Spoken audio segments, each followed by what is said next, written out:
Hi, my name is Kate Fell, and I would love to share my hair story with you. I have a script to the side if you see me looking over there, and then don't mind my outfit if it's a little bit inappropriate. I have an event to go to afterwards.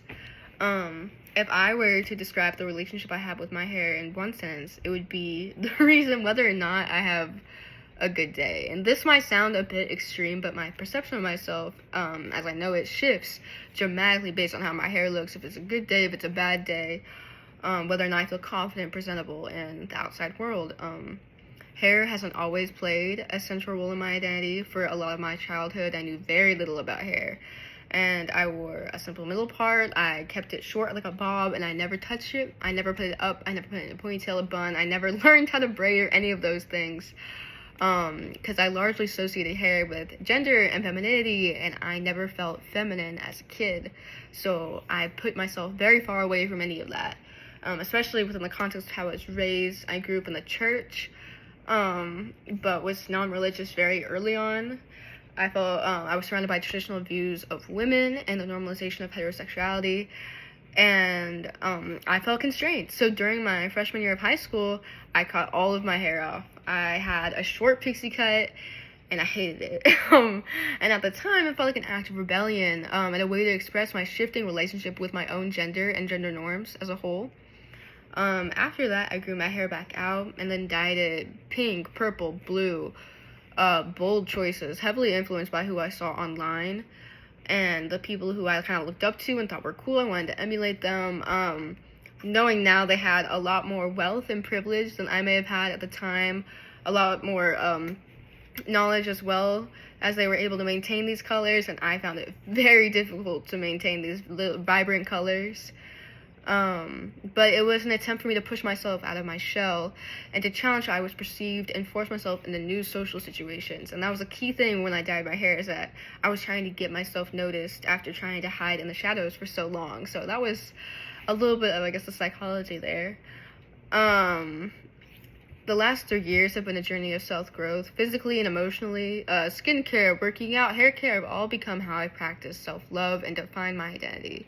My view of hair has been deeply shaped by my upbringing, as in my family, looking like put together always meant straightened hair and using styling products and making sure you look your best in whatever sense that is, usually for church or for graduation, picture day, any of those things. This internalized belief mirrors broader societal structures where your such a beauty standards define what is acceptable, particularly in professional spaces.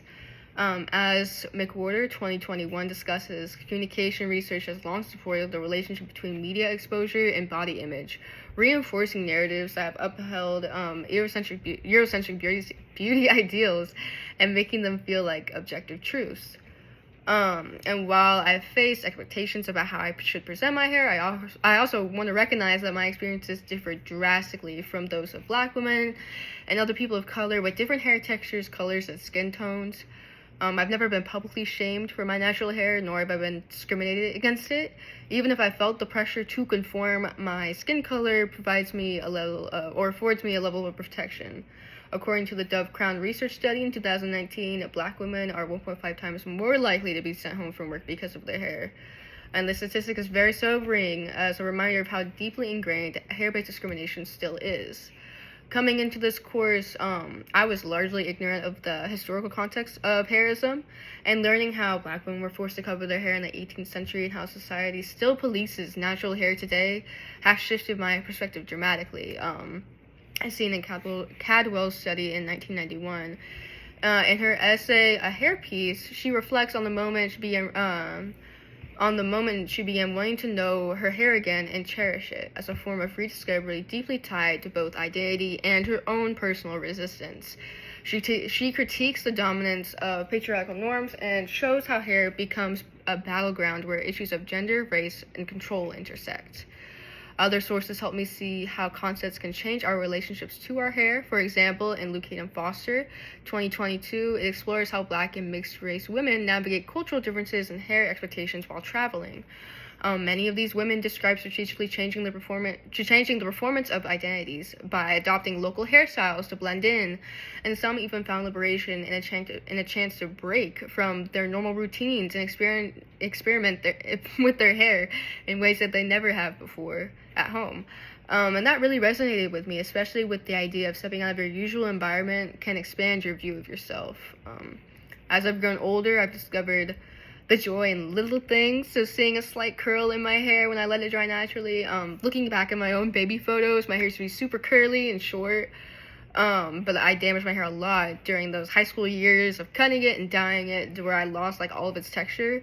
So now after having intentional care of trying to find the right products, although I'm very far from finding what works for me, I feel a little bit of hope when I see my hair growing healthier again.